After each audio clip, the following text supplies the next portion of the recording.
Well, we're told that we have been joined on the line by the Chief Superintendent, the Constituency Secretary of Shai Osudoku has joined us on the line, Bright Bauer. Bright, good afternoon, and thank you very much for your time. Thank you, sir. Kindly speak up for me. I can barely hear you, but how did the constituents... Thank you, sir. Yes, good. How did the constituents and the NDC supporters in the area receive the news? How did it break in the first place to you? I must concede that I only have my eyes listening from the constituency. I have been here since 1 a.m. I'm currently in Draso. So I only hear from what is going on there, but I have not really seen what's actually happened behind my back. All right, so what did you hear happen? Can you help us with what information you have with regard to the accident? According to the police and the scanty information that they have, there were 4 vehicles involved. One was not touched, so that one is gone. But the other 3, 2 of the drivers died.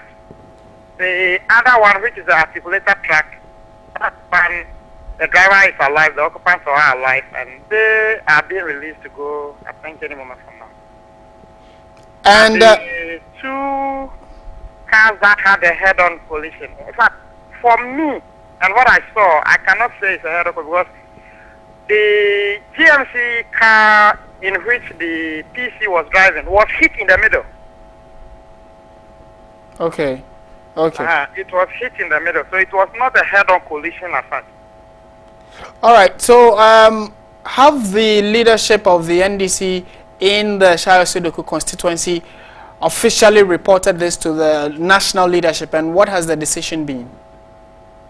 I must tell you that we even got the information of his death from the leadership from the region and national. And it has been very, very hectic. I must consider this has been one of the worst days of my life. Okay.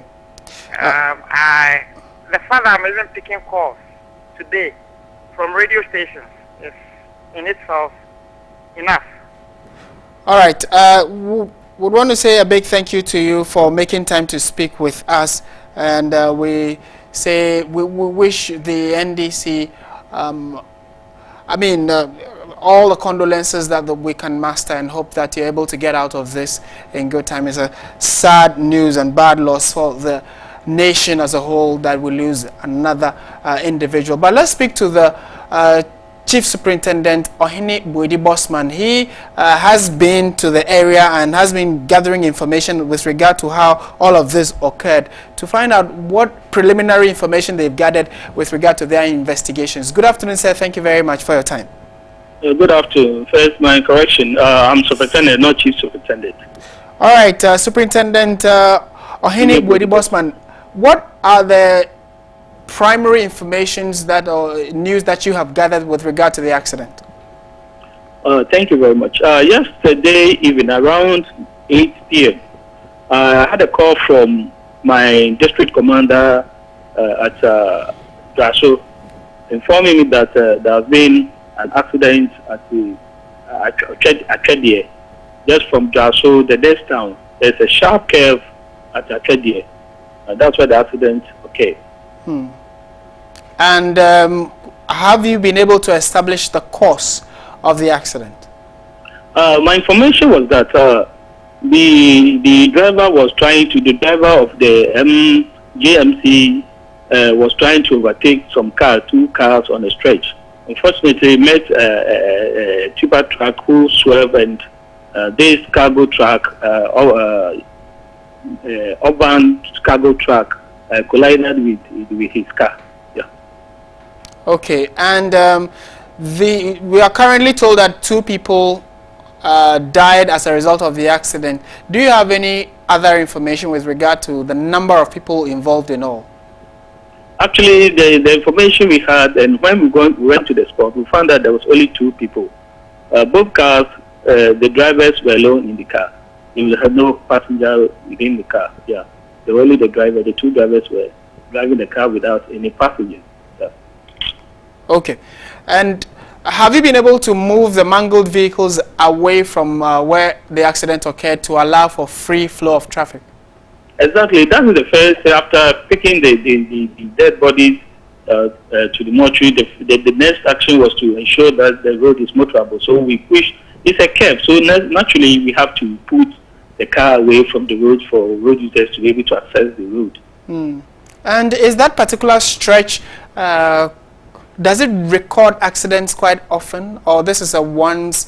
Not quite often, but it do occur there. Because the problem is that because the curve, and my men have been going on road to check them, to talk to drivers, to warn them, and there's a warning sign also indicating that it's a sharp curve. It's like a C-sharp curve. And when they get there, because the road is good, they don't take their time. They speed up, and some even do overtaking, like what actually happened yesterday. Like the car was trying to overtake about 3 cars on the stretch, and unfortunately veered into an escalator, then had a head-on collision with the Hyundai Mini bus container. Okay. All right. We thank you very much for speaking with us. We hope to get some further information from you when you do get it. We've been speaking with Superintendent Ohene Boedi Bossman. He is the Konongo Divisional Police Commander and was just giving us an update of development there following the accident and the death of the NDC's parliamentary aspirant.